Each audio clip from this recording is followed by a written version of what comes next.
We are privileged to have with us Brother Tan Ho Soon as our speaker for today under the Dhammapada Lecture Series 2017. Here I will read out a short profile on Brother Tan. Brother Tan Ho Soon was a lay disciple of the late Venerable Dr. K. Sri Dhammananda, the long-time abbot of this vihara and a renowned Buddhist scholar. In 2003, with encouragement and support from the late Venerable Dhammananda, Brother Tan founded Nalanda Buddhist Society, which is today a leading Theravada Buddhist organization in Malaysia. Brother Tan also founded Nalanda Dhamma School in 2005 and Nalanda Institute Malaysia in 2007. Brother Tan earned a doctorate degree in economics from the United Kingdom. He is also a graduate of the Buddhist and Pali University of Sri Lanka. He has been invited to speak on Buddhism throughout Malaysia as well as in 18 other countries. Today's theme is entitled Elucidating Dhammapada Verses on the subject Origin of Life. We now invite Brother Tan to deliver the talk. Sadhu, sadhu, sadhu.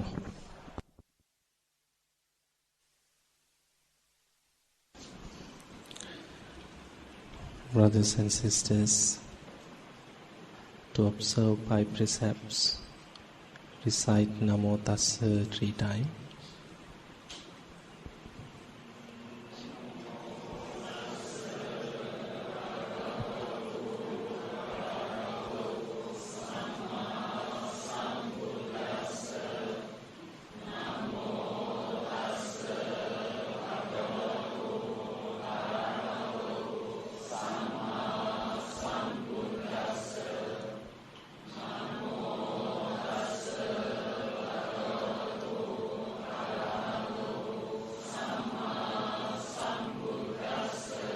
Buddhaṃ saraṇaṃ gacchāmi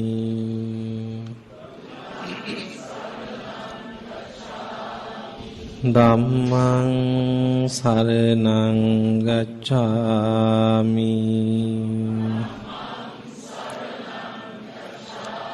Saṅghāṃ saraṇaṃ gacchāmi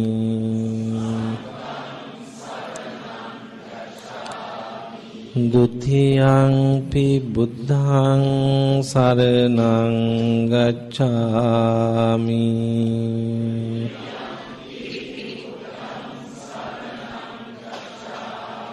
Dutiyampi Dhammaṃ saraṇaṃ gacchāmi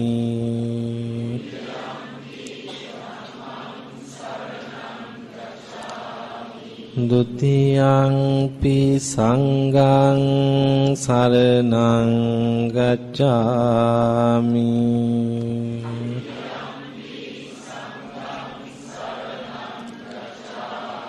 Tatiyampi Buddhaṃ saraṇaṃ gacchāmi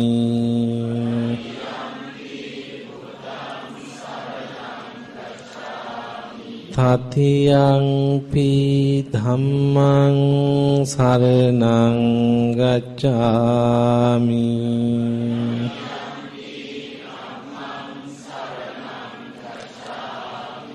Tatiyampi Saṅghāṃ saraṇaṃ gacchāmi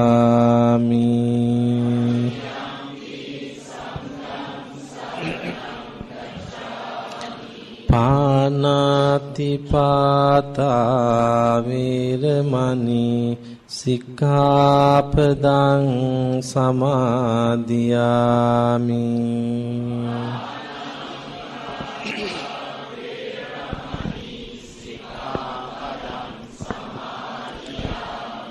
Adinādāna vīramani sikkāpadaṃ samādhiyāmi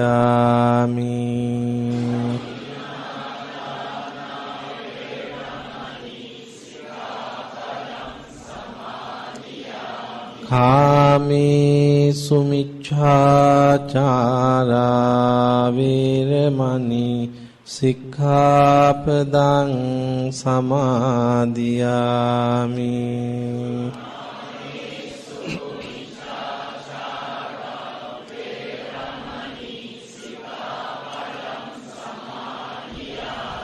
මුසාවාදා වේරමණී සික්ඛාපදං සමාදියාමි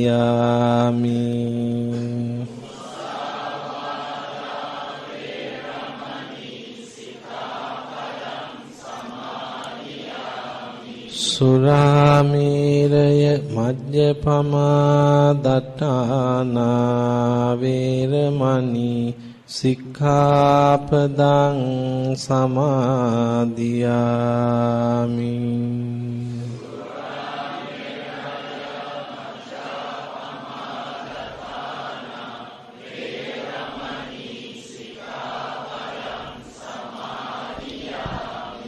This is sadhu 3 times.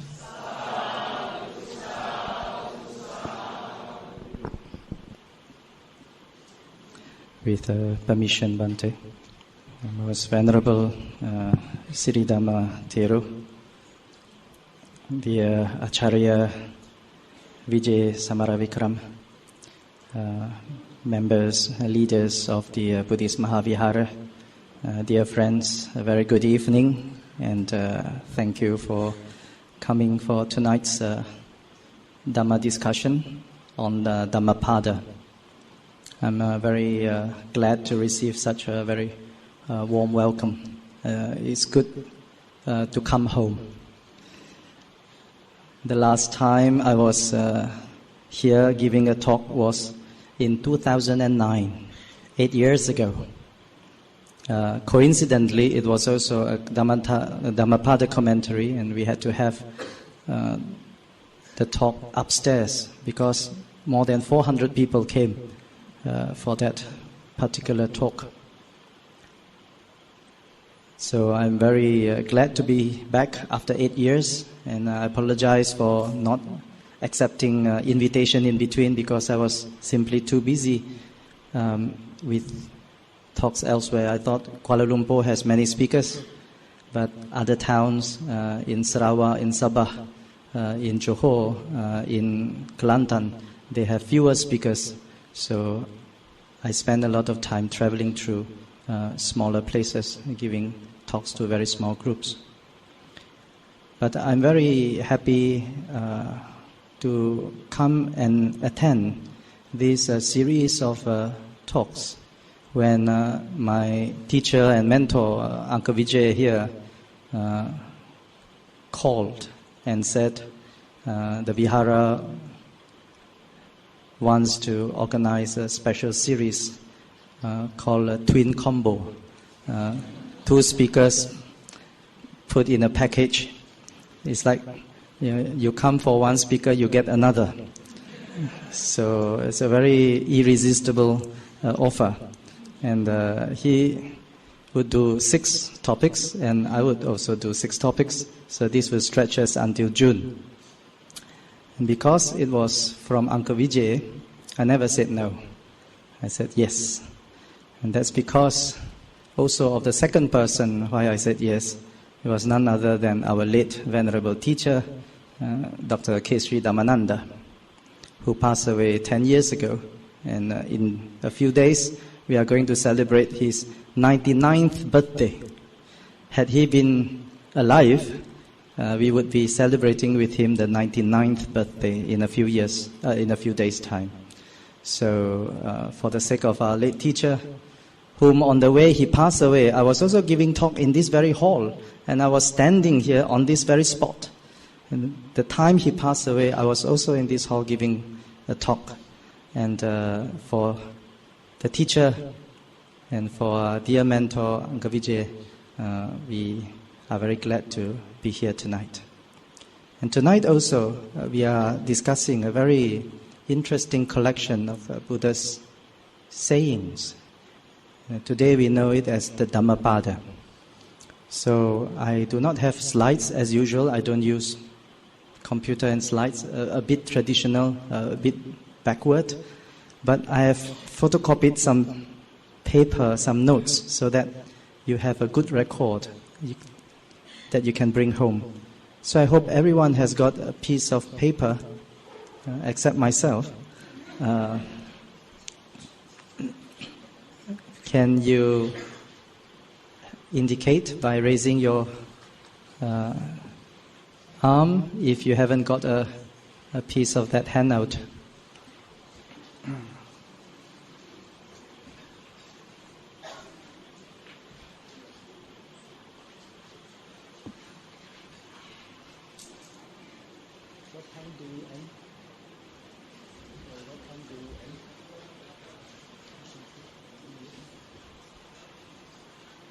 Have you got the piece?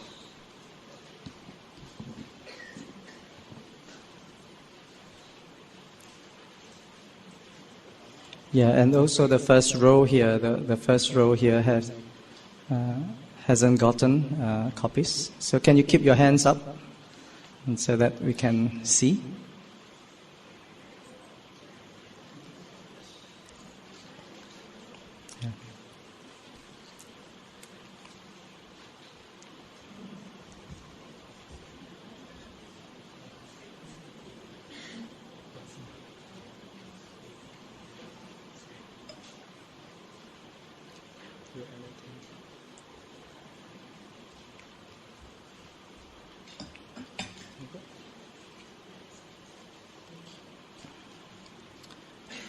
Have we got extra? The people seated on the floor here hasn't got the copies. Well, anyway, we can go and make more copies at the office. We have 200 copies, maybe not enough. Okay. Right. For this first of 6 talks that I'm going to discuss certain verses from the Dhammapada, I will give a very general picture about this particular collection. Many people learn the Buddha's sayings from verses of the Dhammapada. And indeed, they are very popular. So Dhamma speakers and teachers also quote the Dhammapada because they are very poetic, they are very precise, and they are concise. They are very economical. But when you expand on the Dhammapada, those themes bring alive the Dhamma. So this collection that are in verses, in Pali we call it gatha. Gatha. Yeah? The suttas are found in prose. But there are certain parts of the Buddha's teachings where he was a little bit poetic. And he was a linguist. The Buddha was a very good linguist. He was very fluent in many dialects of his day. When he was staying in Jetavana, he would mostly use Koshali. And at first, before moving to Jetavana, he was in Veluvana, in Magadha, he would use Magadhi. In his own country, in the foothills of the Himalayas, he would have his own language. So he was multilingual, very good with words, very good with puns, very humorous. If we read the Pali, we can find it very humorous. Very sophisticated humor. That's why so few people laugh. But after he passed away, the senior disciples were still alive, headed by the Venerable Mahakassapa. They decided to congregate, to recite the Dhamma and to recite the Vinaya. Because up to that point, nothing was recorded in writing. Teaching was orally transmitted, handed down from teacher to disciples, and from their disciples to the next generation. It went on throughout the Buddha's lifetime. And therefore, a lot of things were added in. A lot of things were mispronounced. And Pali is a phonetic language, meaning the pronunciation is very important. If we mispronounce certain words, it is totally different in meaning. So it is subject to a lot of mistakes if we don't memorize and learn it well. So therefore, after the Buddha passed away, when the funeral and cremation was over, Venerable Mahakassapa, the most senior monk that was still alive at that time, the most senior of the Buddha's disciple, he proposed in Kushinara a gathering of 500 learned Arahant monks who were also good in language. He proposed that they gather in a place called Satapana Guha in Rajagaha. And there, their task was to recite the Dhamma and the Vinaya. Yeah. He said, let us come together, friends. Handa mhayang abuzo. Dhammang ja vinayang ja sangaya. Pure adhammo dipati dhammo pati bahyati. Avinayo dipati vinayo pati bahyati. He said, we must come together and recite the Dhamma and the Vinaya in concord and unison, agreeing on the words and the meaning and the interpretation. Pure, before, adhamo dipati, before false teachings, misinterpretations and misunderstanding of the Dhamma crept into the community. When the false teachings arise, true teachings, Dhammo pati bahayati, the true teachings will fade away. It's like the appearance of fake money. And people will lose confidence even if it is the real note. Avinayo dipati, the discipline that is not true, not useful, not conducive to liberation, they may become fashionable. Not only Dhamma can be distorted, the discipline or disciplinary code of monks and lay people also can be distorted. And when that becomes fashionable, the true discipline that is conducive to liberation will fade away. People don't know which is true and which is false anymore. Therefore, it is important for us to recite together. So the monks agreed. And the place they gathered was in Magadha. And the language they used during that meeting was the language of Magadha called Magadhi. So although Dhamma was preached in many languages, many dialects, but because it was first collected and put into these two principal baskets, one is called Vinaya, the other one is called Dhamma. Later the Dhammapada became Sutanta Pitaka. Because it was done in Magadhi, Magadhi became known as Pali Bahasa. Bahasa means language, Pali means the scripture. The language of the scripture is Magadhi. Later, people forgot about Magadhi. Pali Bahasa became known as the name of the language. So Pali actually meant scripture. But later, Pali Bahasa, the language of the scripture, became the name of the language. So today we call it the Pali language. So in the Pali language, we have the Tipitaka, complete. The only present Buddhist school that has a complete collection of Tipitaka, the Vinaya Pitaka, the Sutta Pitaka, and the Abhidhamma Pitaka is the Theravada school. So this Dhammapada is found in the second Pitaka, the Sutta Pitaka. The Sutta Pitaka has many books. So in order to find out all this, there's a website at the back. If I explain, it might take up too much time. So from there you can read and also see the whole list of books that we consider canonical. I joke with my Muslim friends sometimes, you are very lucky you have only one Kitab Al-Quran. So you can carry your Al-Quran, and my Christian friends can carry their Bible everywhere. But if I were to carry my Tipitaka, I have to buy extra luggage with Air Asia by 35 kilos, because there are 45 volumes of the Tipitaka.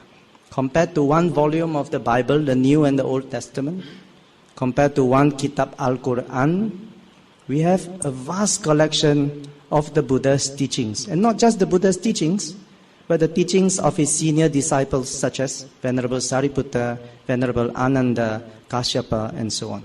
They were also included during the first meeting in Magadha. So these Dhammapada verses, altogether there are 423 in the modern Pali Dhammapada version. There are other versions of Dhammapada in many languages that survived, but the most popular and most complete is the Pali version. And these 423 verses are grouped into 26 Vagga or chapters. Each of these Vagga is given a name. So tonight we are going to discuss the Buddha Vagga, the chapter on the Buddha, related to the Buddha, Refuge in the Buddha. And these 400 over verses were the utterances, the sayings of the Buddha on 300 occasions. What is an occasion? An occasion is when the Buddha, having met someone, after meeting the person, they had a conversation. So that is considered one occasion. So on many of such occasions, the Buddha would give them short teachings, sometimes very long teachings. But in those long teachings, there are a few lines when it is appropriate. The Buddha thought the person's mind is pliable, and the Buddha thought the person can appreciate beautiful language. Sometimes you remember poems better. Sometimes we remember lyrics better. Because of the language used, the beauty, we have a certain kind of appreciation. When it was appropriate, the Buddha would give this poem on the Dhamma. So from the sutta, sometimes we extract such verses and collect them, and that is how you got the 423 verses. Some are direct sayings of the Buddha. They are not extracted from long talks. Some were just a few short words the Buddha used, and they were also included in the Dhammapada. This is a very popular text. So for these 6 lectures, what we are going to do is a selection of this we are going to discuss.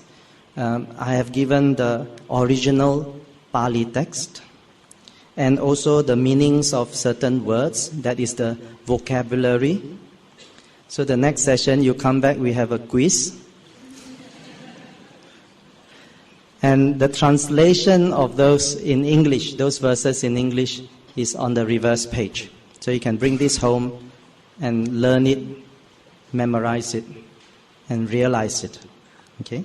So tonight I would like to call everyone's attention to the verses from the chapter on the Buddha, or Buddha Vagga, verses 188 to 192, all in 5 very common and popular verses.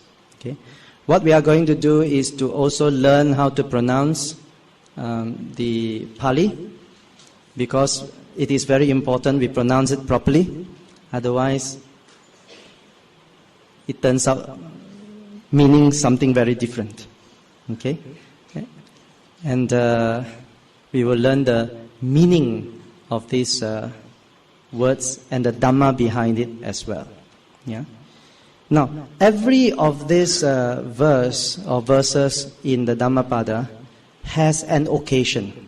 As I said earlier, the occasion where the Buddha spoke these verses, is the story behind it. Yeah? And I think stories make us appreciate the verses even more. So perhaps you like to hear the story behind these verses? Yeah? Okay, when it comes to storytelling, everyone goes back to kindergarten, so excited, enthusiastic. Okay, do you know there was a country during Buddha's time called Kosala? Kosala was one of the two major countries of northern India at that time. The other country was named Magadha. During the time of the Buddha, the king of Kosala, his name was Pasyanadi. Yeah? Pasyanadi. In India, they call him Prashanajit. But in Pali, we call him Pasyanadi.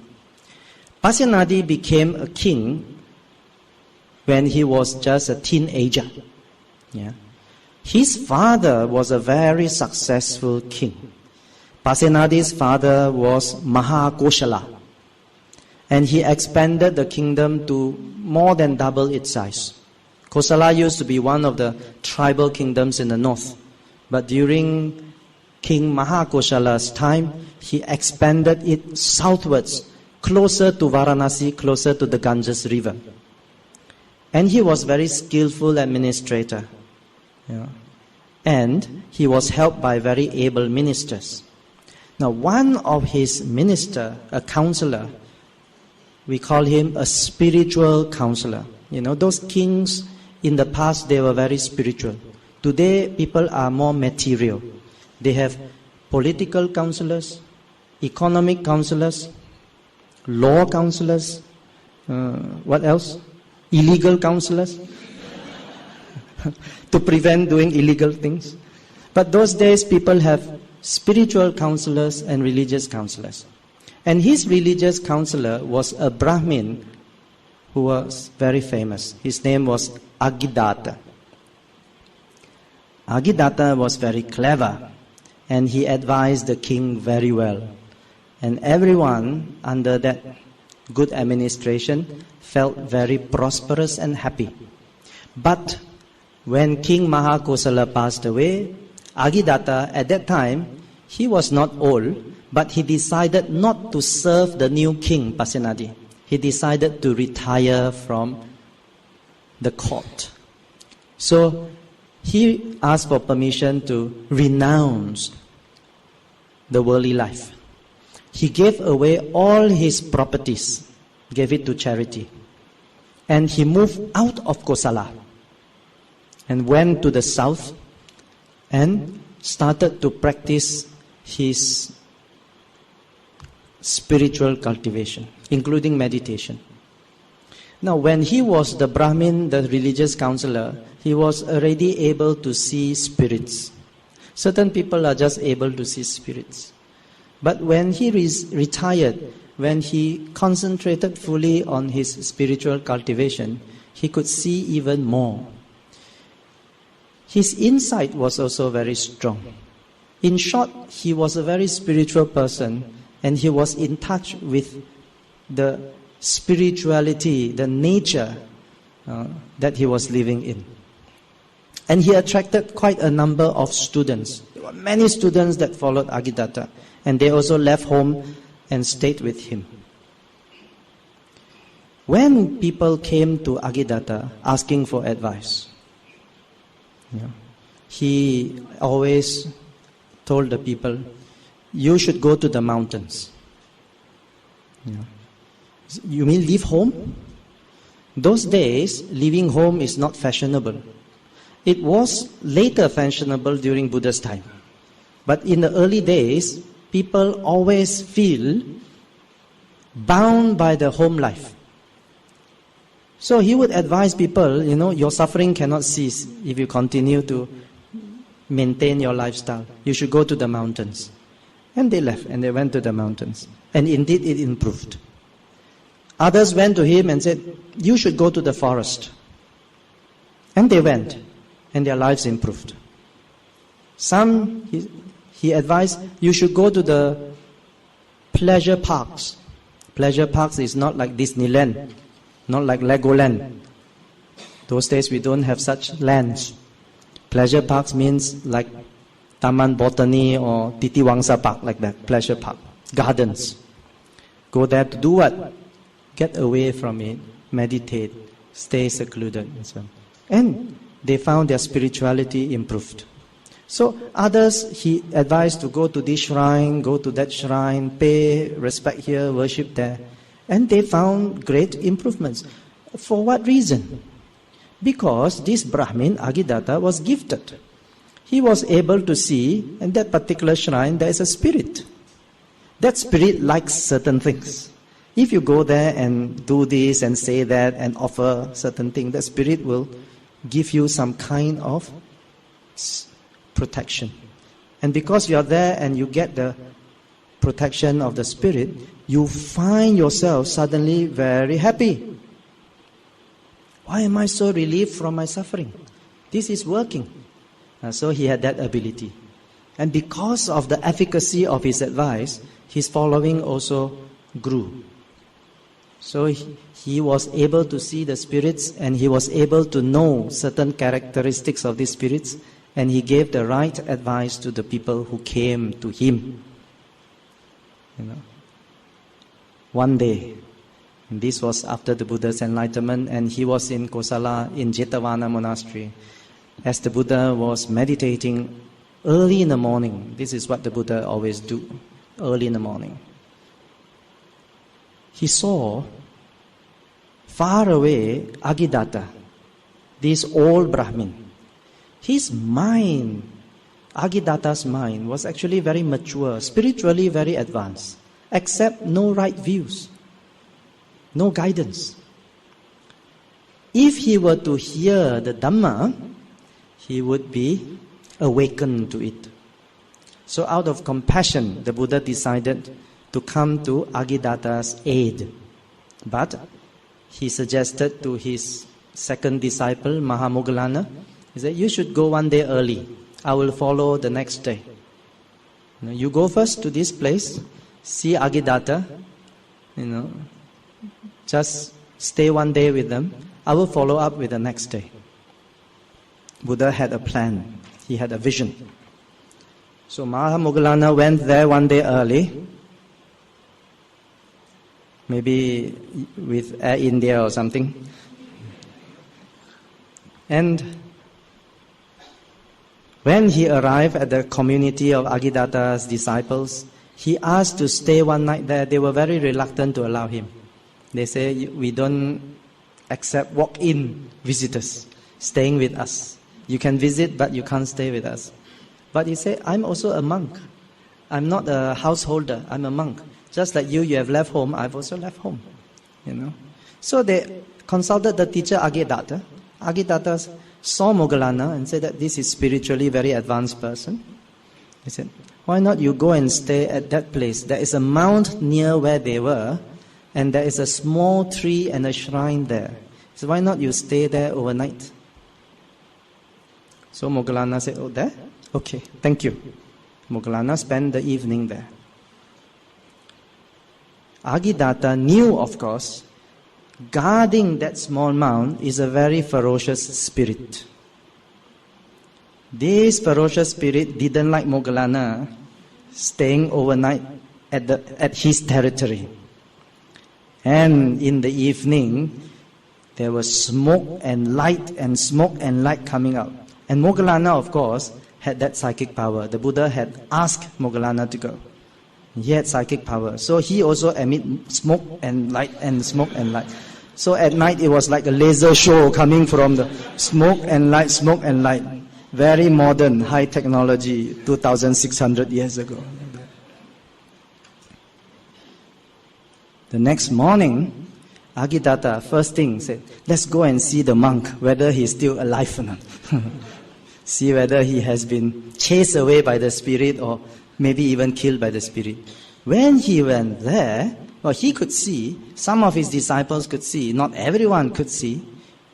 To their surprise, not only was Moggallana still alive and healthy and safe there, the spirit now was standing beside Moggallana serving him.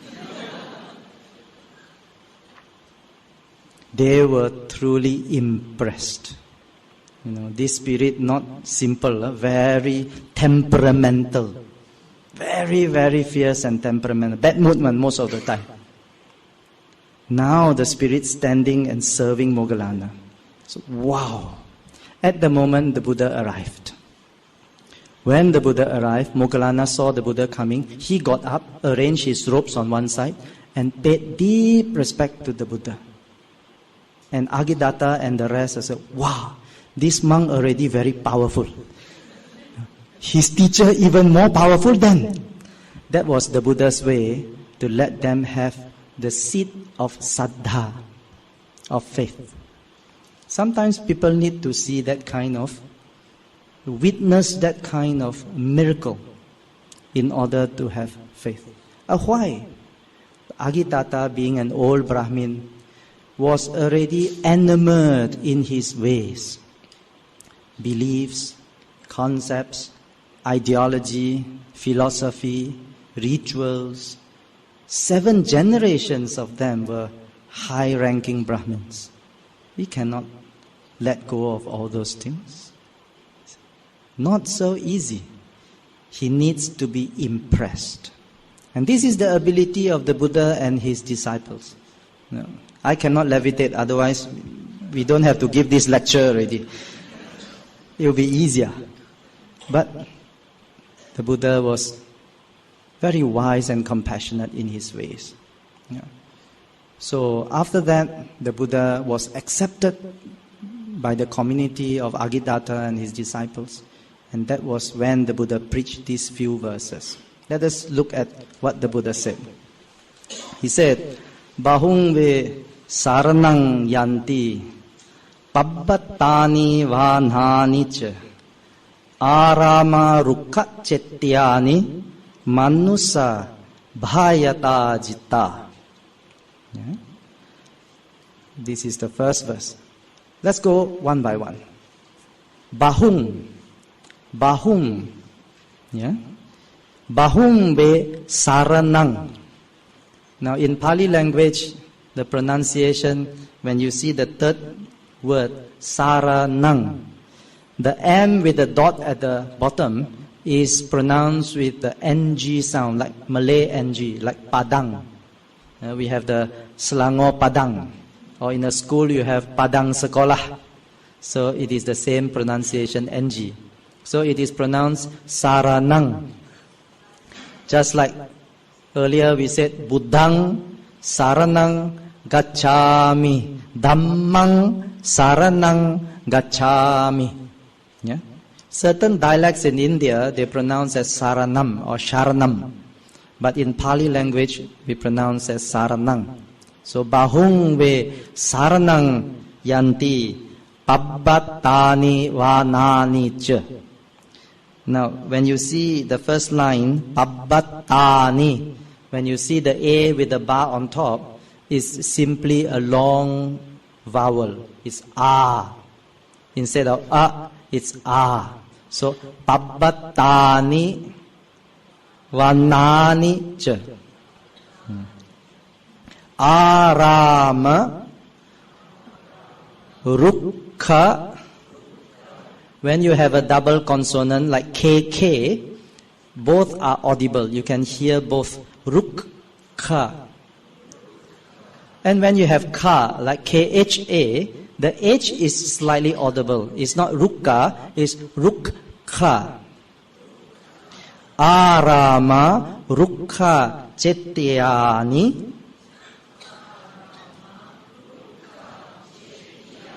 manusa bhayata jitta. BH, the H is also audible, so it's bhayata jitta. In Malay, this word became bahaya. Yeah, bahasa, and we also have bahaya. So the origin of the word Malay word bahaya is from Pali. Yeah, bahaya. So this is the word. Then the Buddha said, Netangko saranang ke mang.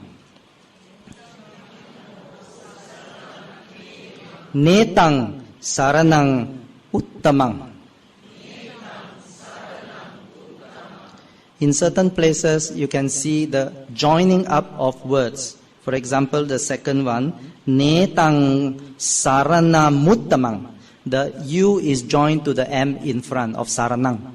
So sometimes in certain chanting book, you can see them joining up together because very unusually you have uttamang. Usually we say saranamuttamang.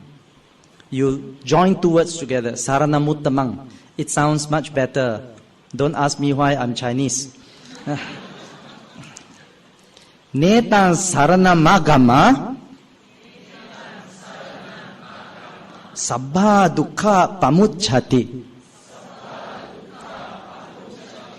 I find your pronunciation very good. I think you have watched some Hindi shows. Yo cha buddhang cha dhammang cha sanghang cha saranang gato.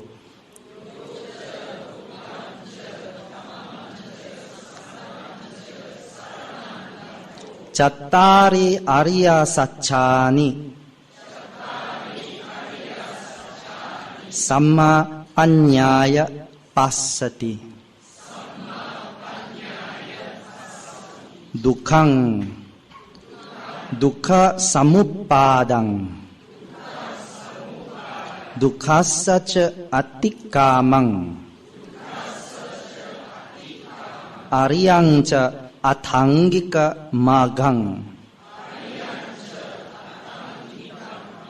Dukkha Upasama Gaminang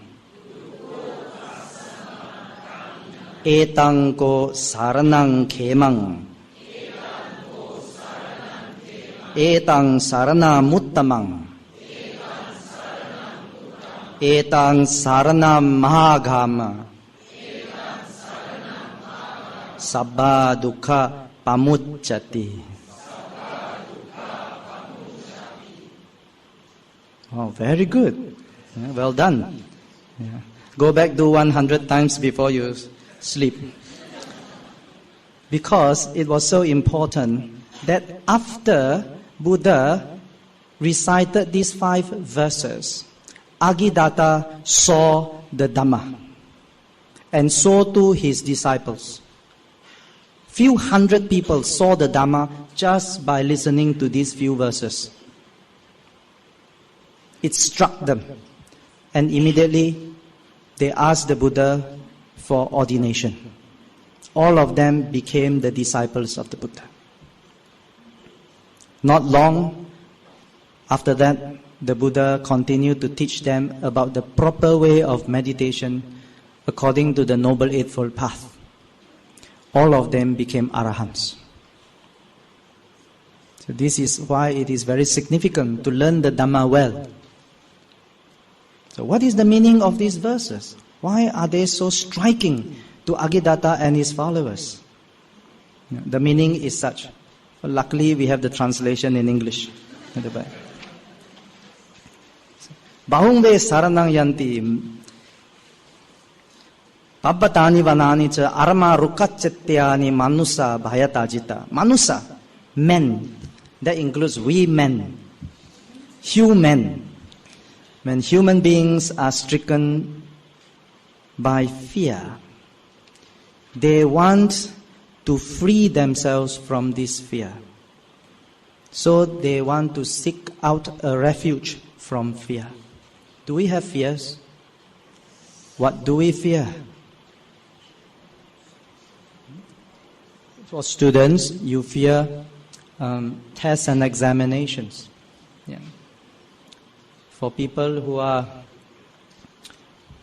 sick, you fear pain, suffering, and even death. People who have business fear a downturn in the business. We have a lot of fears. Some are major, some are minor. You can think of your fears. But one of the things everyone fears is the fear for their lives. Everyone loves their life. The Buddha said, Sabba bhayanti machuno. Sabba bhayanti machuno. all beings fear machuno, death. I used to tell the story. I had a friend who several years had been meditating. One day came to visit me, and we were having a cup of tea in the evening. And he told me, he said, Brother Tan, I have no more fear. No more. Free from fear. Totally. I said, really? Totally? Yes, totally. I don't fear death anymore. It sounds better in Hokkien actually.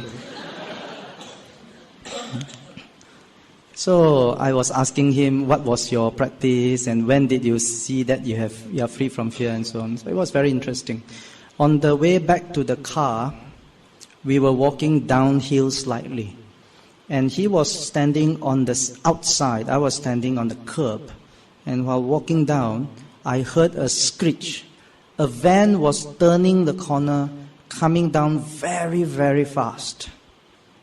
And it was just an instinctive response.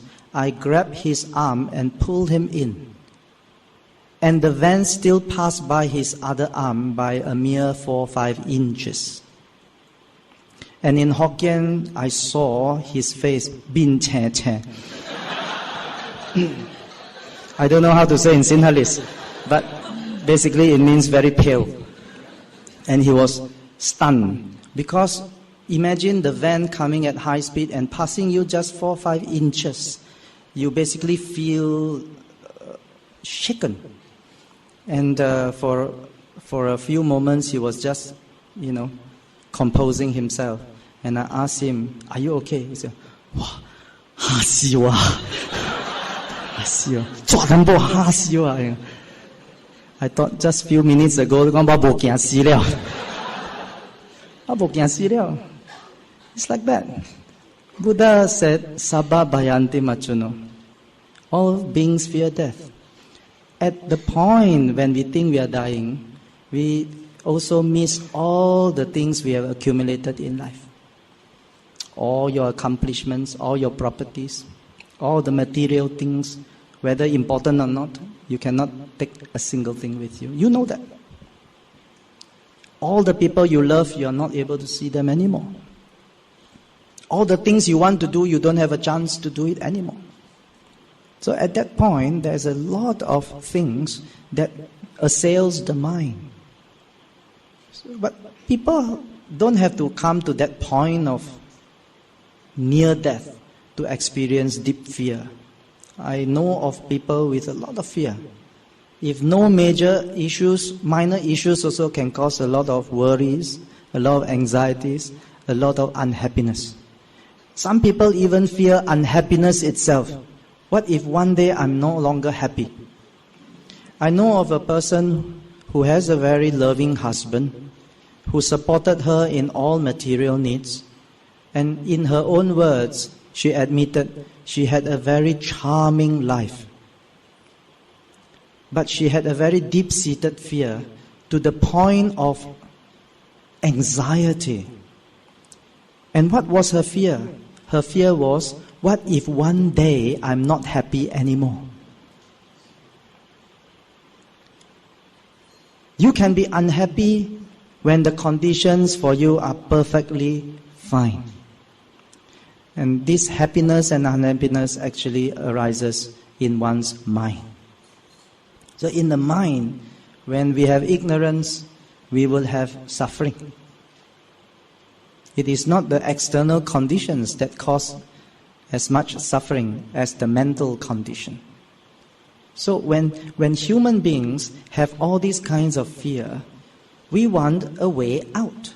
When we are anxious, frustrated, unhappy, sad, disappointed, dejected, despairing, we want some way out. Because we cannot endure suffering. We don't see suffering in a neutral way.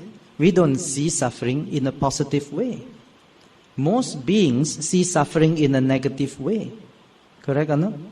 When we are suffering, we better call Uncle Vijay, Ask him, Uncle Vijay, I don't know why I'm so unhappy, can you give me some Dhamma talk?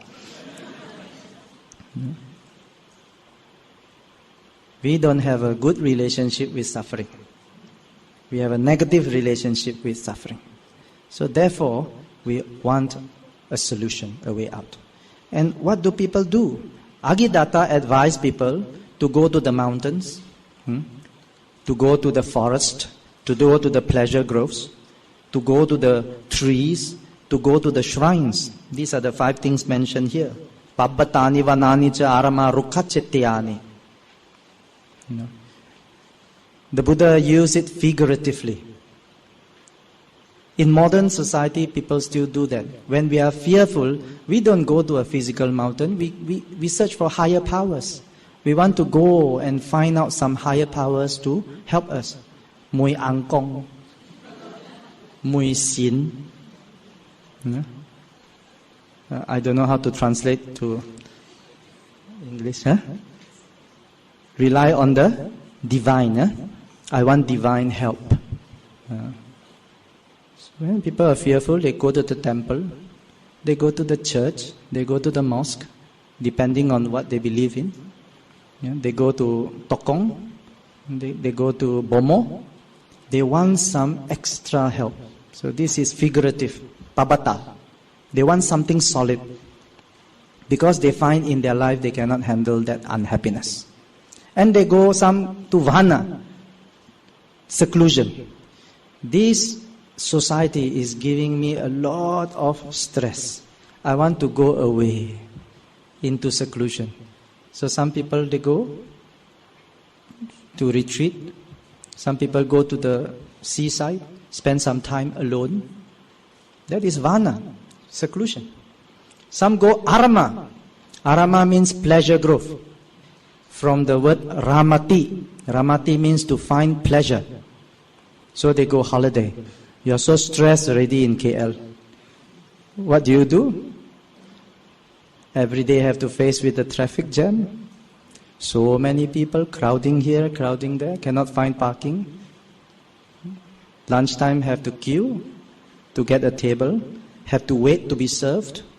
Even paying money also have to queue again. So stressful. So decided to go on holiday to Bangkok. Even more jam. Even wait longer. Even queue longer. So some people, they go on holidays, pleasure trips. This is still being done today. This is called arama. Rukha. Some people go back to tradition. Just like the tree has roots, they go back to tradition. Now this modern way doesn't work anymore.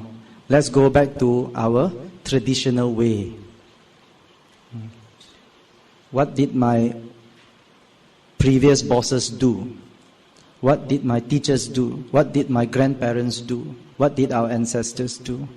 No. They review and review and review. Because the modern things don't work, they are searching around for something that does. And this is also very prevalent in management, in business also. After some time, you find new theories that come out, seminars that talk about the virtues of Chinese style management, Japanese style management, principle-based management, principle-based marketing. All these are fads. They use some old principles and rehash them and trying to solve modern inconveniences. This is going back also. And Chetya. Chetya means a shrine. It is something you believe, an ideology, a religion. When people are challenged in life, they go back and rely on what they believe in. Their faith, whatever it is, placed upon whatever object. Some people go towards that. So these are figuratively used by the Buddha. And he said, Netangko saranang kemang. No matter any of these or all of these, you go for refuge. Netangko saranang kemang. They are not secure. They are not safe refuge. What does it mean, not secure, not safe? Not secure in the sense that it doesn't secure your freedom from fear. It doesn't secure your freedom from suffering. If you withdraw into tradition, if you withdraw into philosophy, if you withdraw into your belief, into your faith, you still suffer. If you go on a pleasure trip, if you leave everything behind and go into seclusion, you still cannot be free from what you are suffering from. It is a temporary refuge. It is not a permanent solution. So that's why the Buddha says, even though you try this or try all, netang ko saranang kemang, they are not refuge that is secure. Netang saranam uttamang, they are not refuge that is supreme. A supreme refuge means you can find the solution to your suffering in that refuge. But by temporarily distracting the mind from the obsession with suffering, it doesn't give you the solution to the suffering.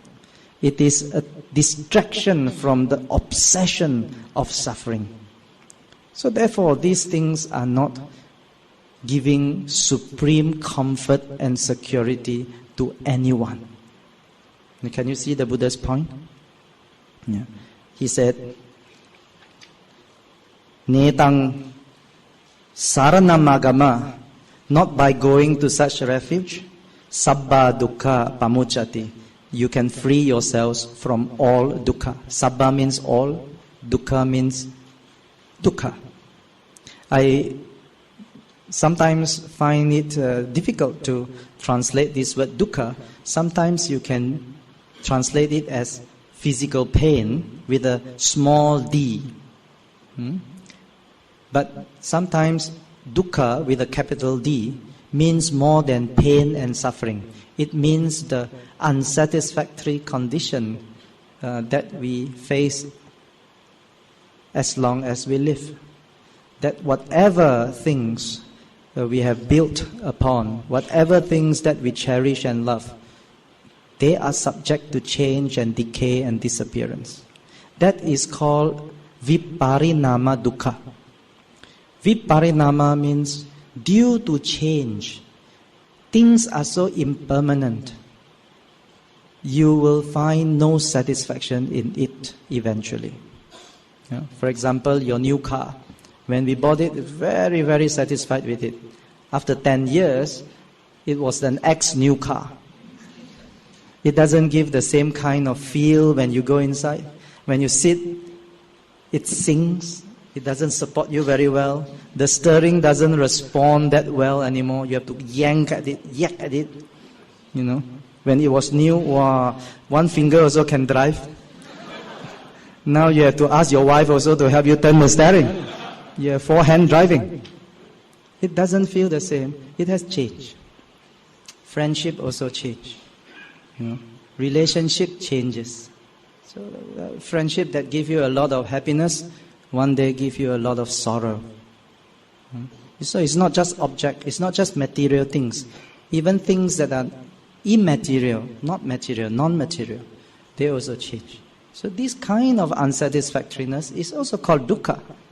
Yeah, it's called viparinama dukkha. Again, we have dukkha. What is called dukkha? The normal dukkha like pain, sickness, all kinds of illness, decay. Those are dukkha too. Those are dukkha related to living. And it's not just human beings are subject to it.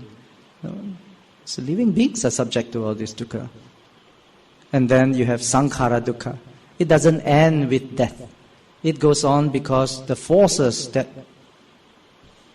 support life, support the continuation of life after death. So that is sankhara dukkha. As long as the forces and the energy that supports life, they are not exhausted, life goes on even post-death. So that is dukkha too. So when you go on and on and on, it becomes a chore. It becomes really tiresome. Yeah? Is it tiring? When you go on life and you cannot retire. You can die, but you are born again and start all over again. You can die again, but born again. And it goes on and on and on, and it's really tiresome. You know? It's really, after some time, quite meaningless. So, by going just for a pleasure trip, can you solve the suffering of existence? By going just into a belief or a religion, just by having some kind of religious principles in life, can you overcome the suffering of existence? By ignoring everything, don't think about it. I am not religious, I don't want to think about it. Can we ignore the existence of dukkha? Don't we have to face dukkha even though we ignored it? Because it is of the nature of life, this dukkha. So that's why the Buddha used this term, sabbha dukkha. Sabbha dukkha pamuccati ne. We cannot be free from all this suffering that is related to existence. So, when the Buddha mentioned that, Aghidatta the Brahmin and his wise disciples, many of them, saw the fallacy of their lifestyle by doing rituals, by what you call paying respects and just appeasing the spirits. They get some kind of comfort and protection from the spirits, but they never get liberation. It's a pleasure and just a little bit of protection. It's not liberation. It is not the same. So when the Buddha mentioned this, they could see it, and immediately they said, yes, this is the truth. This is the whole issue. Then the Buddha gave them the solution. And the Buddha said, Yo buddhang cha dhammang cha sanghang cha saranang gato. But one who has gone for refuge in the Buddha, in the Dhamma, and in the Sangha. One who has gone for refuge in the Buddha, in the Dhamma, and the Sangha. This is part of the solution towards overcoming all suffering of existence. You know, many people understand this. You probably understand this, that technically we are all Buddhist. Because just now Venerable Sri Dhamma said, you repeat after me. So we say, Buddhang saranang gacchami, Dhammang saranang gacchami, Sanghang saranang gacchami. Of course, before learning Pali, you already recited. It means, I take refuge in the Buddha, Dhamma, and Sangha. And for good measure, we say, Dutiyampi tatiyampi. For the second time and third time also. So technically, we have become Buddhist. This is our exclamation of faith in the Buddha, Dhamma, and Sangha.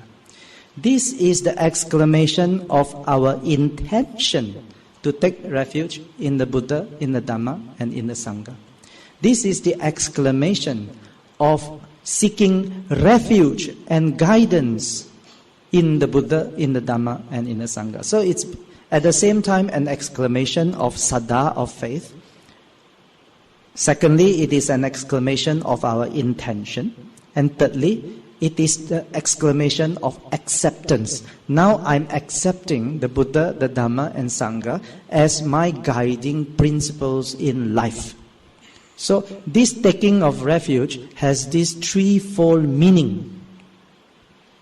I think many people may not know that yet. So technically, after saying that, we have been Buddhist for many years. But no Buddhist should be a technical Buddhist. We should be spiritual Buddhists. What use is there to be a technical Buddhist? It doesn't solve the problem of existence. It doesn't cure us from suffering. What if we do it many times a day? Okay, Buddhang saranang gacchami, Buddhang saranang gacchami. Why not I record it and play in the car? Chui be sui. still never solve the suffering. So therefore, we have to take it spiritually, not take it and become a technical Buddhist. There's another thing. Many people think, oh, I'm born Buddhist. In actual fact, nobody can ever be born Buddhist. We may be born in a traditional Buddhist country, a traditional Buddhist family. But we have to choose to be a Buddhist. And how to choose to be Buddhist? It is by understanding what I just mentioned. When we say Buddhang Sharanang Gacchami, Dhammang Sanghang Cha, I take refuge in the Buddha as well as in the Dhamma and the Sangha. First, I am exclaiming with understanding my faith. I establish faith in the Buddha, Dhamma and Sangha. Secondly, my intention. Thirdly, my acceptance. So this is the origin of the Buddhist spiritual life. So we may be born to Buddhist parents, mother very faithful, father very spiritual, but that doesn't make us Buddhists until we understand this and take refuge intelligently with proper understanding and spiritually. So this is how we take refuge. So when we take refuge, do we feel close to the Buddha? Just now everyone recited, or maybe we should recite together now. Buddhang Saranang Gacchami. Buddhang Saranang Gacchami. Buddhang Saranang Gacchami. Anyone feel very enthusiastic, very happy, Ubo? Anyone? No. Lacking in enthusiasm. Yeah? Why? Because there's no relationship with the Buddha. We didn't develop a relationship with the Buddha. What is the meaning? Meaning, at night Buddha come to you, then you have a long chat. It appears in meditation. How do you have a relationship with the Buddha? The relationship means, how do you relate to the Buddha and how does the Buddha relate to you? When you think of the Buddha, what are you thinking of? I give an example. Chinese during Qingbing go to graves. Some go to ancestral shrine halls and then there's a wooden tablet there, carve the ancestors' names. Then the elders in the family say, 來來，隔了幾香. Everyone, 來，裝香. Everyone take one and then pray. I ask the younger ones, you don't know your ancestors. You don't know how they look like also. In those days, no YouTube. When you do that, what is your relation to them? How do you relate to them? How do they relate to you? What do you feel? So most people don't feel anything because you don't know your ancestors. You don't know your great-grandfather or his father or his mother. We probably saw where they came from. We didn't know what they do. We don't know what they did. We don't know how they lived. We don't know any heroic deeds, any sacrifice, lifestyle, habits. We don't know anything. So how can we relate to them? Unless the elders in the family said, oh, my grandfather, who is your great-grandfather, he was such a wonderful person. And they tell you what he did in his life. What are his contributions to other people? How he lived and so on. So the next time when you go to that tablet and when you put the joystick there, you have an impression and you have a relation with your ancestors. So to develop a relationship with the Buddha, we need to know the Buddha. We need to understand why he became a Buddha. Who is the Buddha? What is a Buddha? We have to start to get to know the Buddha. Otherwise, we can go on until before we die, And monks come to us and said, okay, before you die, please repeat after me. Buddhang saranang gacchami, Dhammang saranang gacchami. And we are still technical. After that, technically dead. So today we have to learn the origin of spiritual life. Not the origin of life has been covered last week. Today we have to learn the origin of spiritual life, and that is to make the Buddha come alive in our mind. We need to know the Buddha. Educators have to teach the children, students, adults, parents to relate to the Buddha in a more intimate and personal way. People who don't know the Buddha make a myth out of the Buddha. They think the Buddha is omniscient, there to grant wishes and to lend his grace. And that is alien to Buddhist teachings. That is not part of the Dhamma. That is not part of awakening or realization. When you realize, you also realize that that is not real. So, try from now, get to know the Buddha in such a way. Ask your teachers, what did the Buddha do to deserve your respect? You know? Tell me the occasions where the Buddha showed his compassion, his patience, his wisdom. You know? The Buddha was human in form, human in lifestyle, but beyond human. He got that awakening to truth. And he introduced himself in such a way. He said, I have eradicated all the things that I need to eradicate. The Buddha said so. What are the things we need to eradicate? All our defilements. All the things that saddle us with unhappiness. The causes of our unhappiness. We call them kilesa. He has eradicated what needs to be eradicated. He said, whatever I need to develop, I have developed completely. What do we need to develop? Develop wisdom, develop understanding, developing insight. He has developed completely. And he said, whatever I need to realize, I have realized completely too. And therefore, I am Buddha. So Buddha is a very honorific, title that we give to an awakened one. Awakened to what? Awakened to Dhamma. So when we take refuge in the Buddha, what it means is, I accept the Buddha as my teacher. I accept him as the guiding light. His teaching is called the Dhamma. And what is Dhamma? Dhamma means the path towards awakening. The Buddha said, I teach only one thing. He said one thing.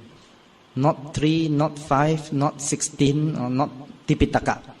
I teach only one thing. And he said, that thing is suffering and overcoming of suffering. Transcending of suffering. And he considered that as one thing. When we truly understand suffering, we must also know the transcendence of suffering. That is considered what taught. So I admire the Buddha because in an age where people have a lot of non-clarity, during Buddha's time and also after Buddha's time, when we talk about beliefs and religion, there have been so many teachers in the Orient, in India, in the West, in Africa, in all human civilizations. There have been many teachers that try to explain the solution to the fear of human existence. Everyone fears something. So that's why the role of religion or even philosophy is to make us have less fear and to live free from that fear. And all these teachings have been pandering to people's hopes and aspirations. They talk about happiness. They talk about joy. And just, if you're not happy here, it's okay. After this, you'll be eternally happy. Now unhappy is all right, temporary only. After that, you won't have that. So they pander to the likings of the people. The Buddha, on the other hand, he spoke directly about the issue. And the issue is dukkha. No sugar coating, no paper wrapping, no ribbon tying. Just plain and simple. The issue is unsatisfactoriness. And the cause is such. It is in the mind. It is not put into you, but arises because of the mind not understanding properly. There's a way out. This situation can be overcome. And to overcome it, that path is called Dhamma. That is the Dhamma we take refuge in. The path to overcome suffering. Many people think that this is very pessimistic. To me, it's super optimistic. Rather than, I get a lot of unclarity. The thing that why Buddhism appealed to me when I was a teenager was the very fact that this is the naked truth. And I don't have to imagine it. I don't have to interpret it. I don't have to misinterpret it. I don't have to, in some way, think that I am not able to understand it. Who doesn't understand suffering? Don't you understand suffering? Bhante understands it very well. Uncle Vijaya had a lot. I like that because it's direct. The Buddha gave this. It is the direct path. It is the straight path. You don't have to first learn about happiness and joy and all this and all. So the Buddha had time after his enlightenment to think about how he was to teach the Dhamma. He had 7 weeks around Uruvela. Today we call it Bodh Gaya. He was thinking. And when he was thinking, he thought, I should teach out of compassion. And this is one very important principle. He established that first. He said, Bahu jana hitaya, bahu jana sukaya, lukanu kangpai. Bahu jana hitaya. Hitaya means well-being. Hita means well-being. Only when you have well-being, you have sukhaya, happiness. If you don't have well-being, your happiness is unsustainable. So I want to teach this Dhamma, Bahujana, for the maximum people who can understand, for their achievement of well-being. Once they have well-being, Bahujana Sukhaya, they will feel satisfied and happy in life. There is a sense of accomplishment of joy, which is deep and sustainable.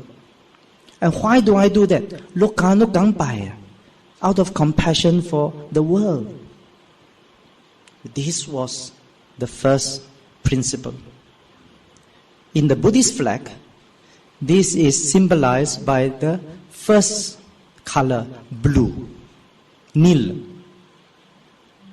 Nila, we call it. Then the Buddha established another principle.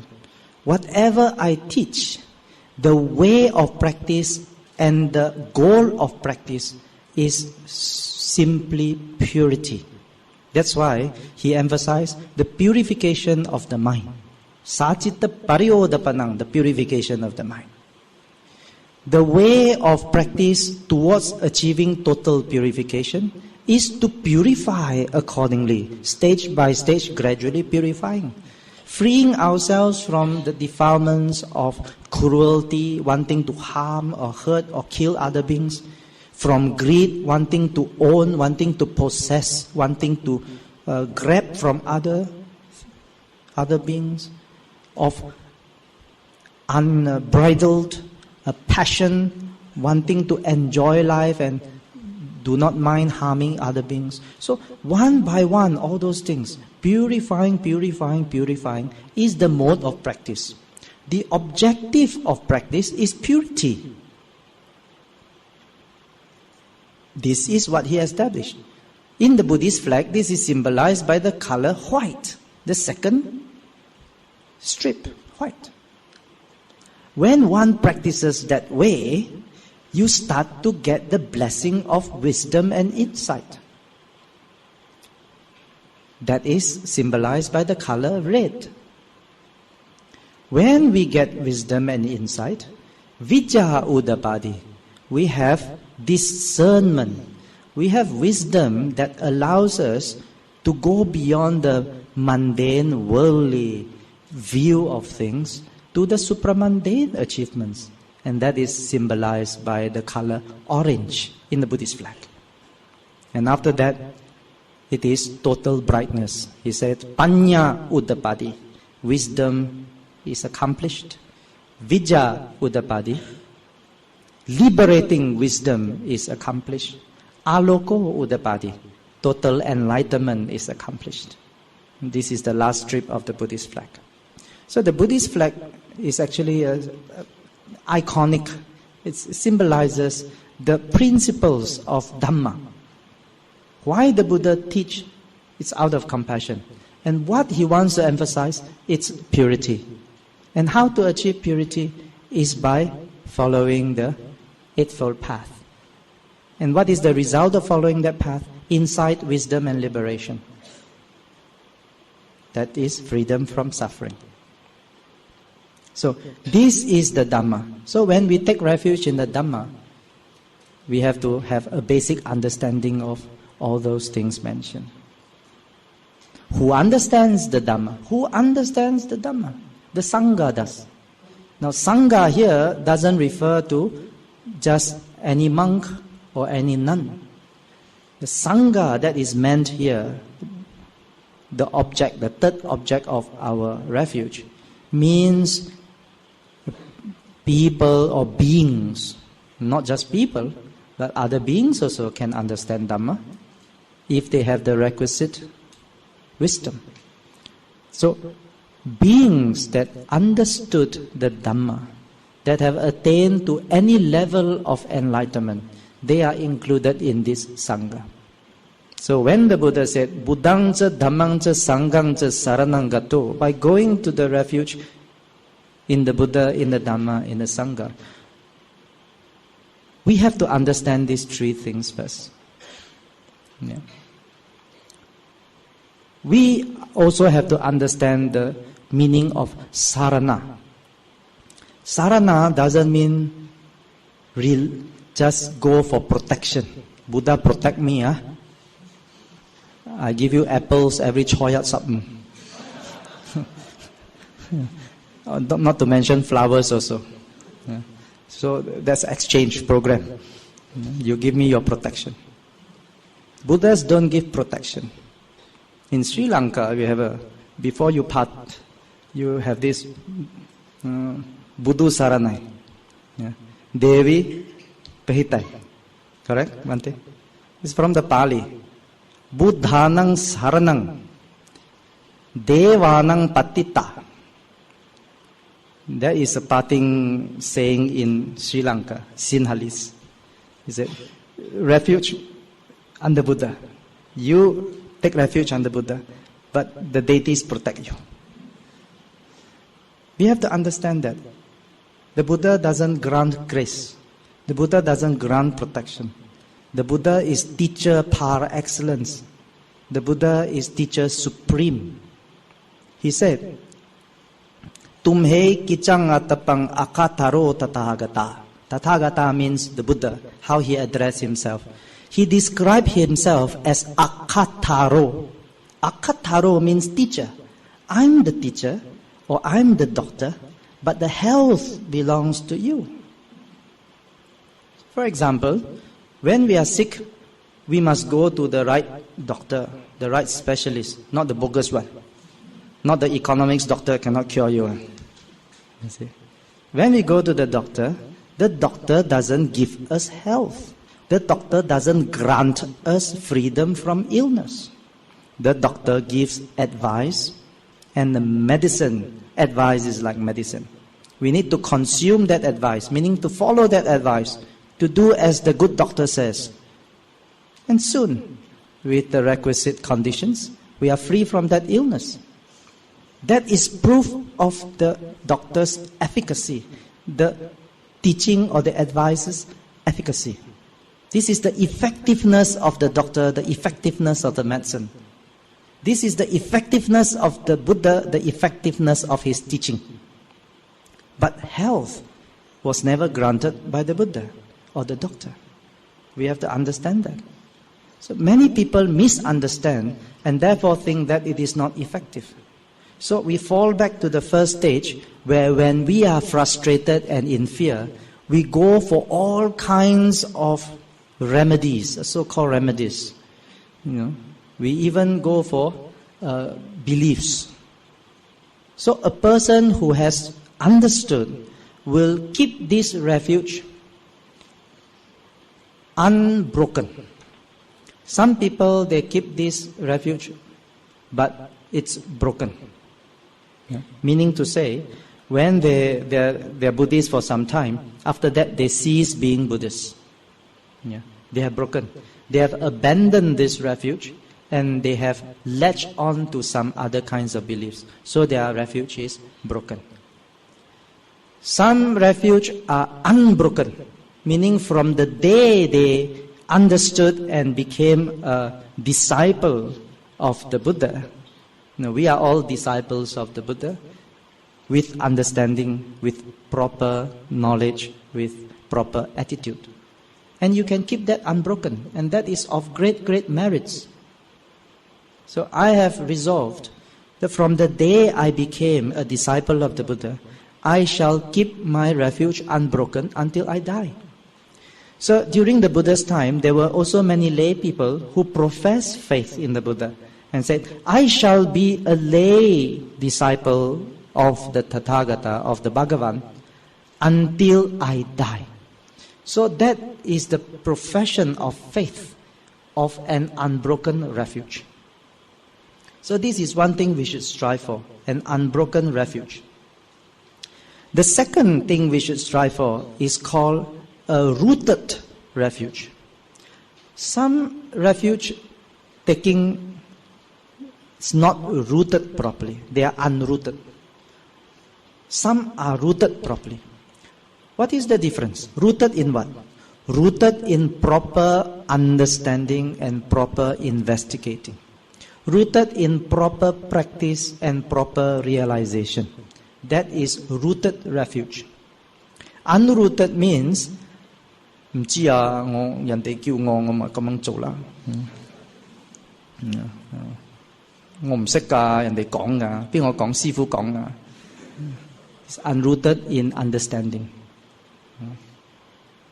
People say, hey, this offering must offer 3 kinds of fruits and odd number.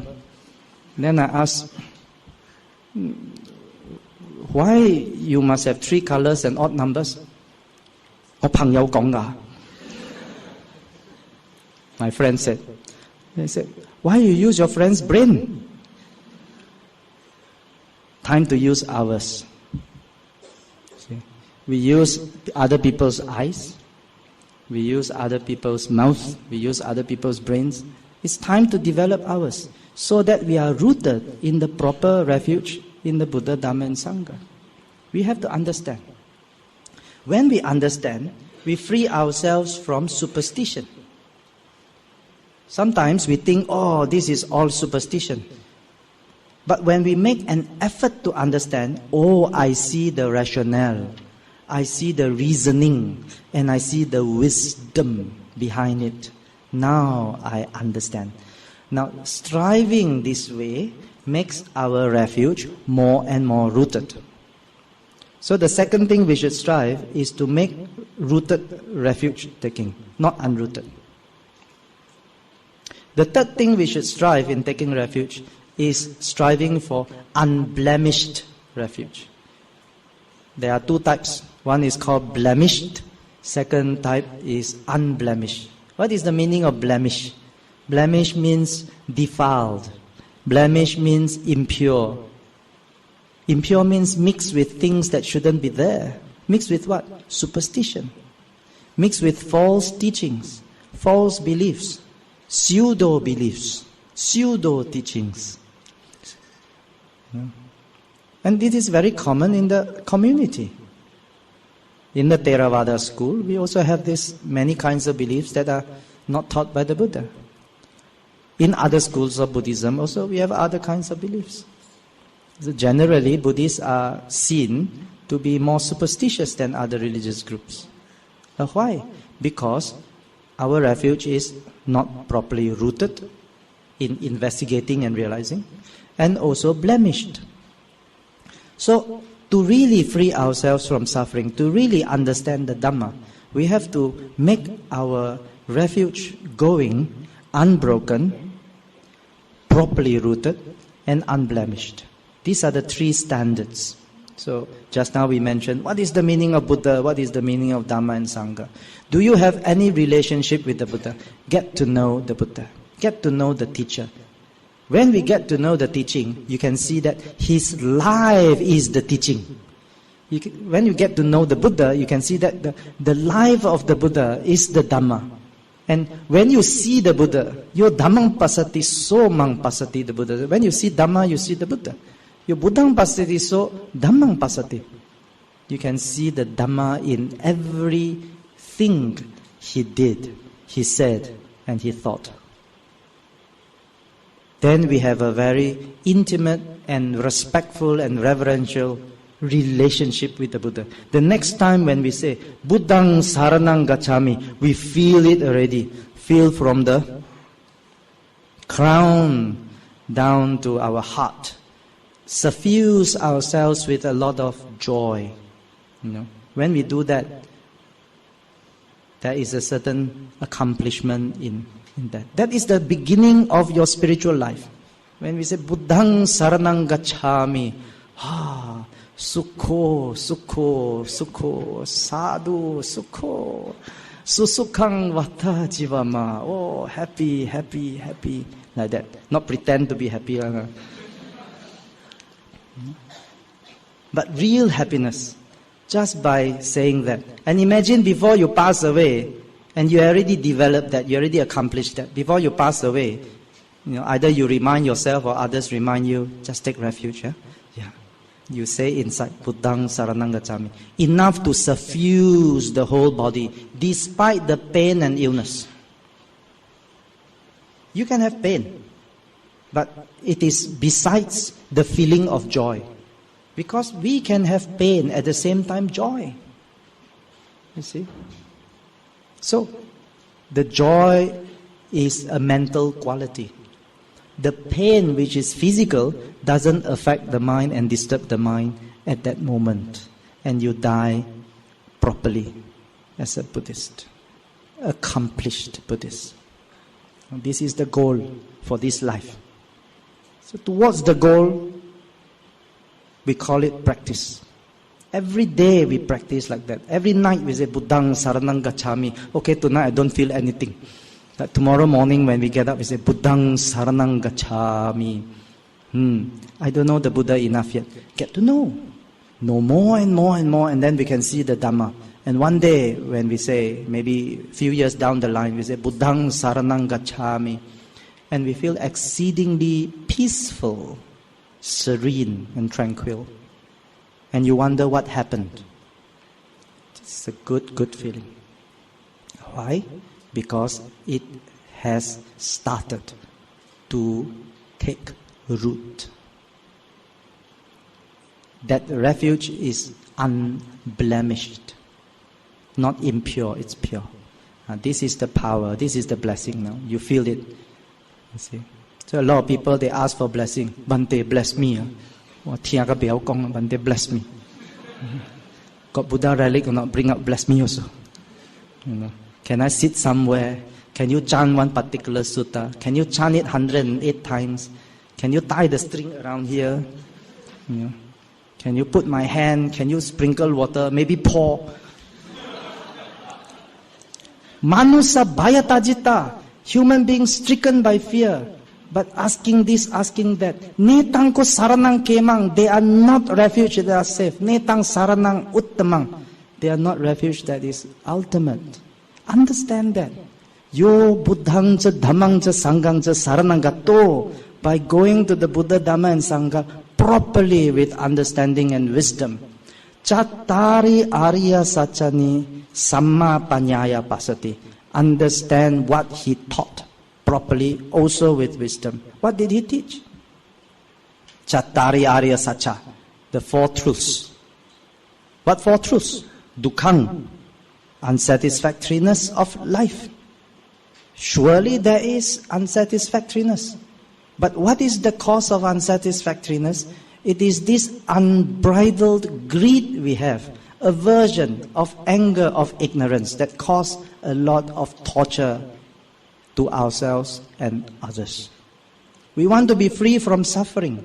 Then, logically, we should be free from the causes of suffering. If we are not free from what causes us suffering, how can we be free from the effects that is suffering? This is what the Buddha taught. Straightforward, no sugarcoating. I really admire that. He really thought about the approach to teach that people will never get lost completely. There are lots of people who misunderstood, but people can still realize the Dhamma today because of the approach taken by the Buddha. Had he talked about blessings and certain paramis and certain joys and certain this and that, people might be lost and trapped in all those things. But because he said it very clearly, I teach only one thing, suffering and the overcoming of suffering. When you know that you are adding more suffering, you are away from the teaching and the truth. This always keeps people back on the right path. So by understanding these truths, dukkha, the unsatisfactory nature of life, I mentioned there are three types. Then the cause of suffering, which is the unbridled, untamed mind. Mind causes a lot of unhappiness. In future sessions, we will explore and understand the causes of unhappiness. It's not our boss's fault.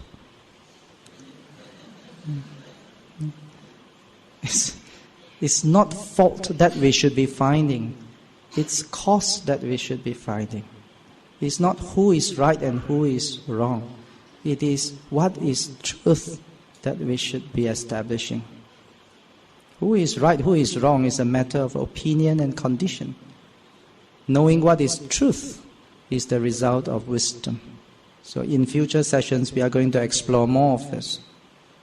The Buddha also said in the Four Truths, the third one he says, dukkha sacha atikama, the overcoming the transcendence of truth, of suffering. We can do that, we can achieve that.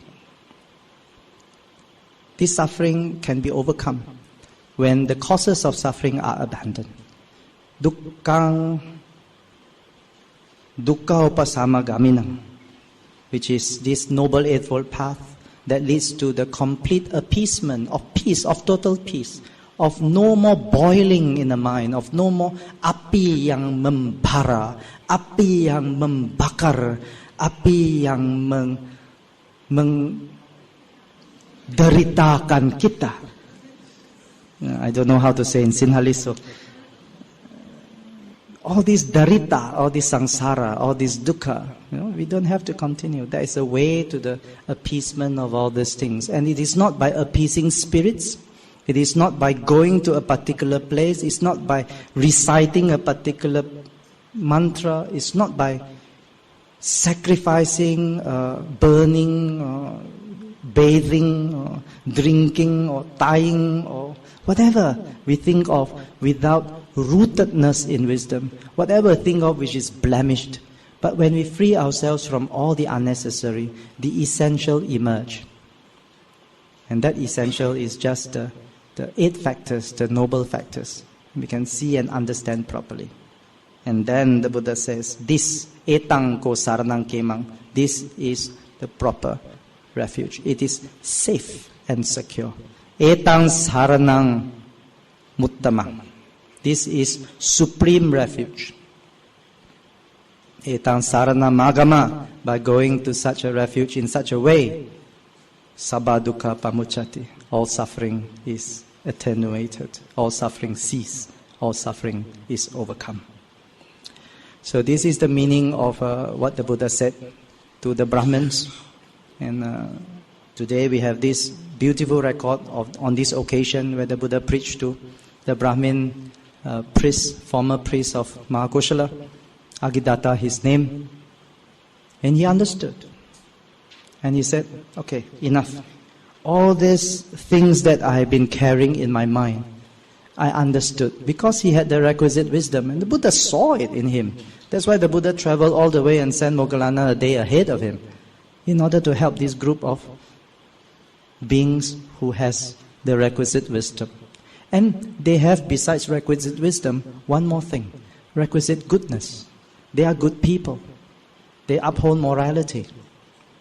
People who uphold morality, silena nibuting yanti.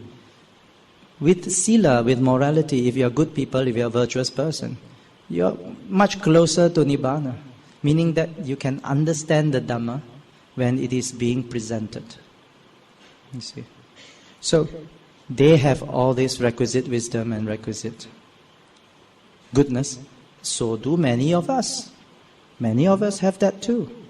Many people, they again have this unnecessary thinking. Oh, those days, Buddha's day, people have a lot of parami. Today we don't have. How you know? Meaning you have a lot of parami in order to know that. But what I know and what the Buddha confirmed was Dhammo akaliko, ehipasiko, opanaiko, pachatang veditabo vinyuhi. This Dhamma can be seen at any time because the Dhamma is contained in those few principles. You don't understand suffering, you experience suffering. But sometimes suffering, we don't think of it as suffering. And when we experience displeasure and suffering, we look for the wrong solutions to suffering. If the family is quarreling, we say the feng shui no good. See? We say, oh, because, the place we stay, the house face this, and the color is not right, and the toilet a bit sengek. Our life topsy-turvy. It's across the ages. People suffer more or less the same things. But the cause of suffering are the same. So too the solutions to suffering. So today when we take refuge, it is like those days during the Buddha's lifetime, people took refuge. Today we practice the Dhamma. The Dhamma is exactly the same as the time, the Buddha's lifetime. No discount. Nothing lost. Only the lack of enthusiasm and understanding. Why today no mood? Why today no spirit? Then we give our justification. Dulu lain, sekarang lain. Dulu tak ada traffic jam. That's why I cannot go to listen to Dhamma talk, because very rush. All kinds of additional confusion of the mind is created by ignorance. So the key to liberation is to clear ourselves from all this confusion, to regain the clarity. Be enthusiastic in learning, Be enthusiastic in practice. Many people say, oh, meditation, I'm not ready. There's a lot of issues. We create barriers and hindrances for ourselves. We do not create conveniences. We do not create advancement. We do not create a clear path of progress. Why do we create more suffering when we are already trying to figure out the solution to present suffering? Why do we plant more seeds and causes of suffering? This is something we need to examine with wisdom. So the way that is completely effective and to abandon this is the path of wisdom and the path of Dhamma. And this is the beginning of the path. By taking refuge in the Buddha, in the Dhamma, in the Sangha, by properly investigating and understanding, learn from wise teachers and mix and associate with good rooted practitioners. understand these four truths. Suffering, what causes it, how do we stop it, and what practice is conducive to overcoming it. This is refuge, secure. This is refuge supreme. By going to such a refuge, one is free from all suffering. Sabbe satta bhavantu sukhi tata. May all beings be well, happy and peaceful. Sukhi hontu.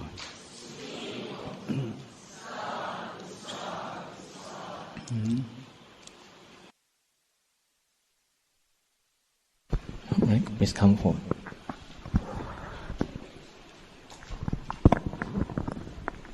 Good evening, Brother Tan. Okay, I have a question here. I myself, I understand Buddhist, but my family, they choose to believe the superstitious version of Buddhism instead of the true Buddhism. And in this case, how to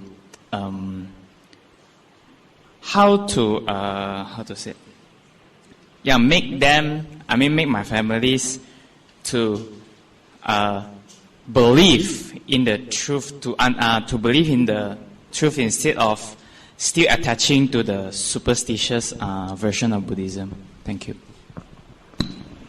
Thank you for the question. I think this is a challenge many families face, especially coming and learning proper teachings already. You find that other family members, close friends do not subscribe to the same understanding. So what we can do is by leading them through example. Don't lament, don't feel negative that, they are still so superstitious and still not honoring, misrepresenting the Buddha. The Buddha doesn't mind yet. So we shouldn't give up, and we shouldn't always feel too powerless or hopeless. Rather, we should be hopeful. Rather, we should be internally stable and encouraging, motivating. Be very encouraging. Sometimes in our enthusiasm, we become a source of discouragement to others by telling them what you are doing is wrong, this is against this, and so on and so forth. And they find a lot of negativity coming out from you. And because of that, it doesn't appeal to them. But when you tell them what is the proper way, instead of burning, what is the Buddhist way of doing? And after listening to it, they may still continue burning because that is habitual. That is already tradition to them. And they have a lot of fear. People, as the Dhammapada verses say, when people have fear, they do things without questioning. They go back to tradition. If you don't do it, they fear some bad consequences. If you don't burn the paper money, you yourself might have some calamity. If you don't turn away from the coffin, you yourself might get that bad luck or whatever. People have fear. This is what the Buddha said just now, fear. But when we ourselves practice and become rooted in the Dhamma, become wise, we have no fear. When we have no fear, there's a lot of positivity following from us. And they may not accept it immediately, but one day they will surprise you and say, let's not do that anymore. Let's follow whatever your way. You find that happening often too. So just be a source of wisdom and inspiration to your family and friends.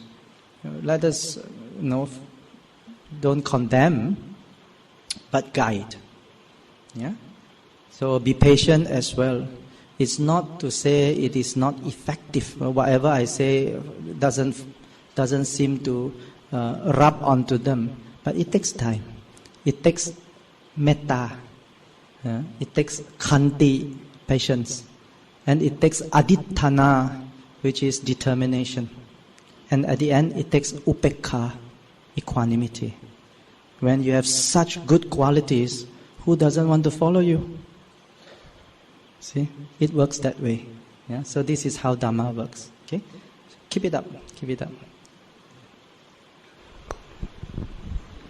Yes. Please come forward, brother. Please come forward. Brother Dr. Tan, a good talk today. I just want to ask you, since you have been a specialist economist, very experienced, and now you are very expert in Buddhism, but how come for 2,600 years we've been living economy move? Why isn't there is a Buddhist economy banking system that is created that can help a lot of solving problem? As you know, people have lack of money, have problem. Why then they establish a Buddhist economy or institution with all the Buddhist principles can help to solve those money problem? Instead, all the Buddhists, technical or spiritually, depend on the Jewish economy and Islamic banking. Can you just give me an answer? Is it possible that we create a pure Buddhist economy that can help to solve a lot of suffering? Thank you for the question. The goal of Buddhist teaching is not to solve economic problems. It's to solve all problems, the problems of existence. And the root of our problems is not just economic. It is mental, emotional, spiritual. So if we lose sight of that, we get distracted by solving very mundane worldly problems. Worldly problems multiply anyway. Worldly problems can never be fully resolved. But by taking the root of the problem of existence, by tackling that directly, we solve it once and for all. So this is the focus of Buddhist teaching.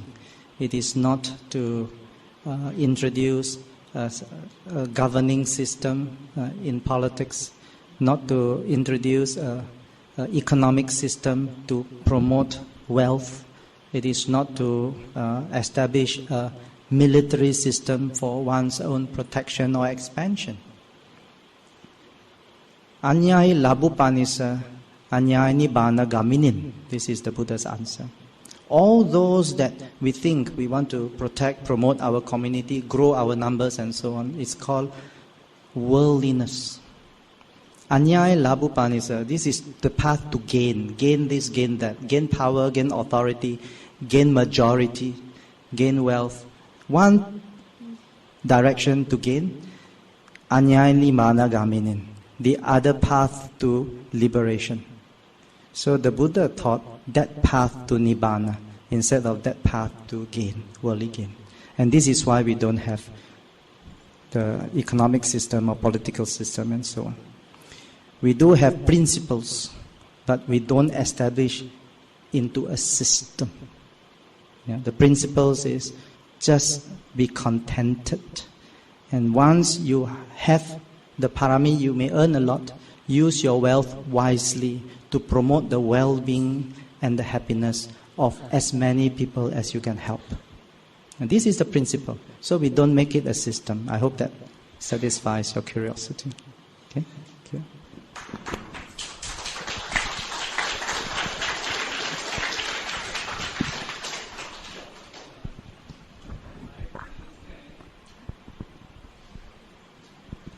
Evening, Brother Tan. Can I just ask this question? Because Qingbing is coming, so what is the best advice to us because we have to visit the graveyard and all these things. So what is your best advice to us as a Buddhist? Thank you. Thank you for the question.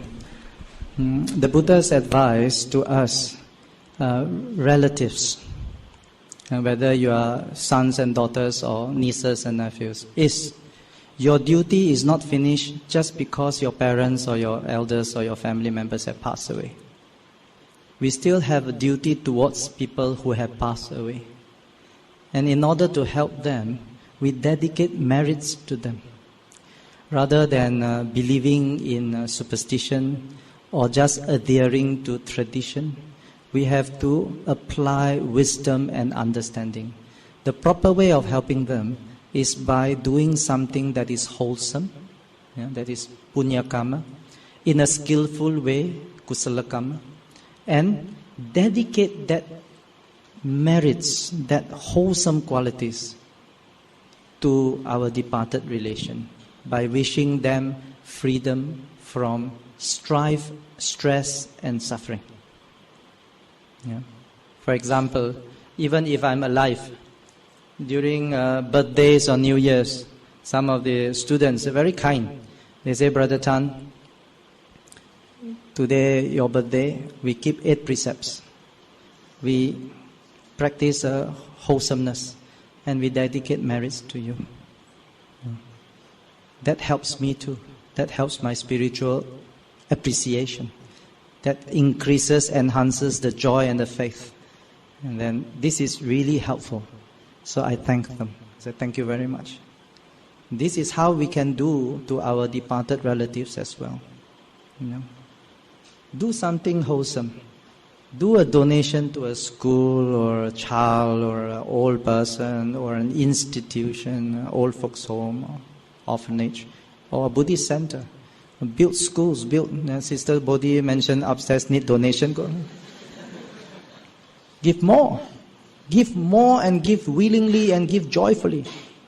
Not give more and painfully. So painful and say, I wish you free from suffering. How? You have to give without suffering, give without pain. That is called cultivation. Cultivate generosity. The fact that you give with pain is not because of the amount, it's because the lack of generosity. When we give with generosity, with understanding, it's not called pain, it's called joy. And that we dedicate to the departed relatives and say, please, rejoice in these good deeds I do in your honor. And this is how the Buddha advised us. Okay? So we can apply. Of course, our relations may do it their way, the traditional way. Don't condemn. Just guide. But don't force. And don't enforce. But make people understand. So gradually, patiently, with determination and with wisdom, and people would want to follow. They find that very appealing, more meaningful. I share that with my relatives. So nowadays, we don't have all kinds of superstition anymore. Rather, we offer dana to the monasteries, invite monks for dana, offer robes, and then transfer merits. Usually they ask me to give a short talk. I'll give 10 minutes, 15 minutes talk during the gathering. And they ask, okay, please lead in the transference of merits. After that, I say the whole day we must keep our minds, our behavior wholesome. Now, this coming from a background of a traditional Chinese family. My family is like that now. So it is possible for yours too. What is important is possibility. If it is possible, it may be difficult, but we just need to be enthusiastic about it. Everyone in Singapore and Malaysia, whenever I say, practice jhana and liberation, first stage of sainthood and so on, everyone, it sounds very inspiring, Bratan.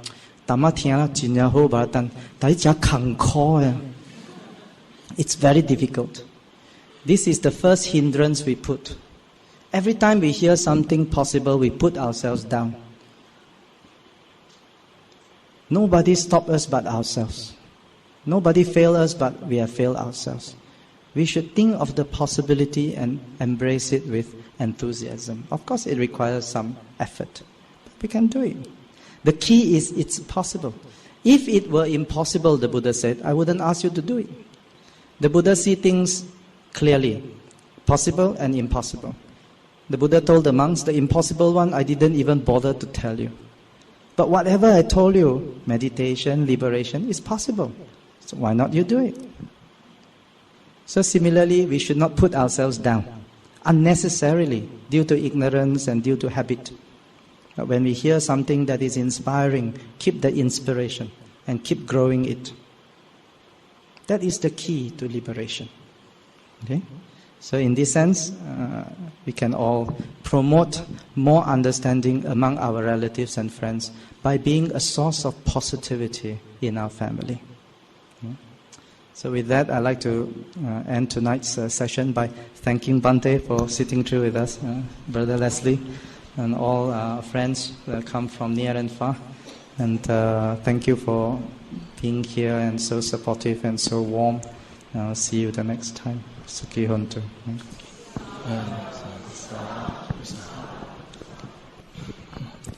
We invite Bhante to share the merits. We share the merit with all the devas. Akasatta ca bhummatta devanaga mahiddhika punyang thang anumoditva chirang rakhang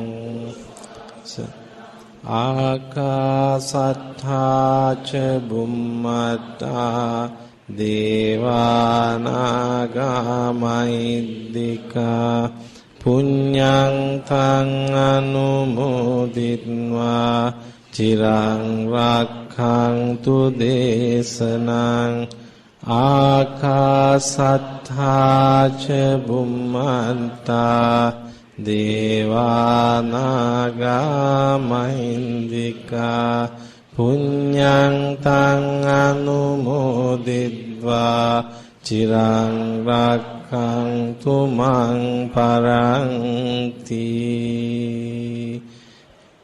Share merit with the departed ones. Idhang me ñātinang hotu sukhitā hontu ñātayo. Idhang me ñātinang hotu sukhitā hontu ñātayo.